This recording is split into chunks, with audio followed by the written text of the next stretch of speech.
In this episode of Science Foundations, we're answering the question, what are some parts of a plant cell? Some parts of a plant cell include the nucleus, cytoplasm, vacuole, mitochondria, cell membrane, cell wall, chloroplast, and Golgi bodies. To start with, I want to explain kind of some of the differences between plant and animal cells. Animal cells don't have this cell wall made out of cellulose. For that reason, animals need something like a skeleton to stand upright. Looking inside this cell wall now, let's take a look at our different organelles in order. Our first one here is the nucleus. The nucleus of this plant cell is where the commands are given.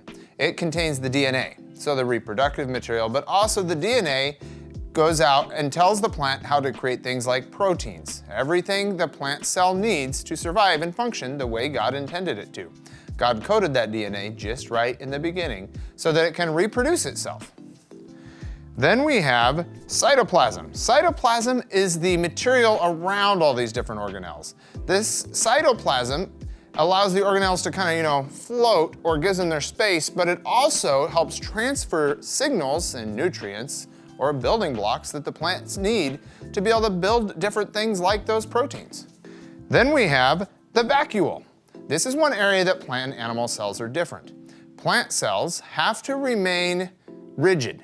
If they get too wilty or limp, the plant will wilt, right? So if a plant doesn't get enough water, it wilts over. Well, part of that is this vacuole remains full and creates pressure that holds the shape of this plant cell out against the cell wall. We have a mitochondria up next. Mitochondria are the power plants of the cell. They take the energy and convert it into something that the cell can use, and they really power everything that happens in here. Now the cell membrane is up next. The cell membrane of a plant cell holds all of those different organelles in their place and provides some structure inside of this rigid cell wall. Remember, the cell wall is a little different than the membrane. The other thing a membrane does for a plant cell is it controls what goes in and out of the cell. Because you wouldn't want everything outside coming to the inside of every cell, and vice versa. That leaves us with cell wall. As we talked about, it gives it this structure that's usually angular and made so that plants can kind of build upon themselves. Finally, we have chloroplasts. Chloroplasts are one of those major things that make plant and animal cells different, with the exception of a couple things, because God is creative and He loves exceptions to all of our rules, because His rules are the ones that really count. He has created a few protists and things, so single-celled animals that do photosynthesize, and there's a few animals in the ocean that can. But most animals don't have chloroplasts. Plants do.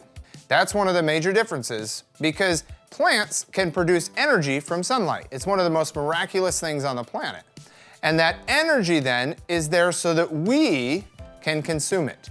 God made the world so that it will support life. And He balanced everything just right, and He gave us what we need to live.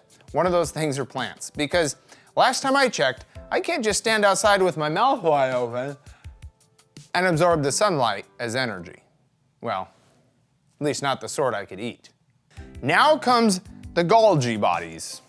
Those are sort of like the long-distance post office of your cell. Anytime you're going to transport something like fats or proteins out of the cell, they have to be packaged just right to be able to go in and out of that membrane and to go to the right places. So the Golgi body helps package and transport those proteins and fats. You've been watching the short versions of Science Foundations. We have full lab videos that can be streamed on our Patreon page or downloaded from our online store. Use the links below to access them.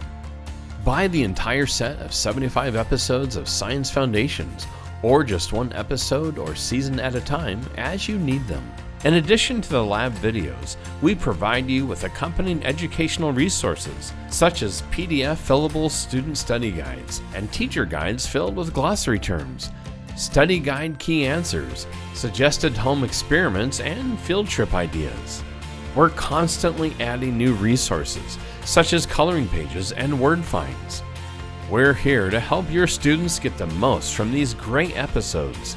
Get all of them on our Patreon page or our online store.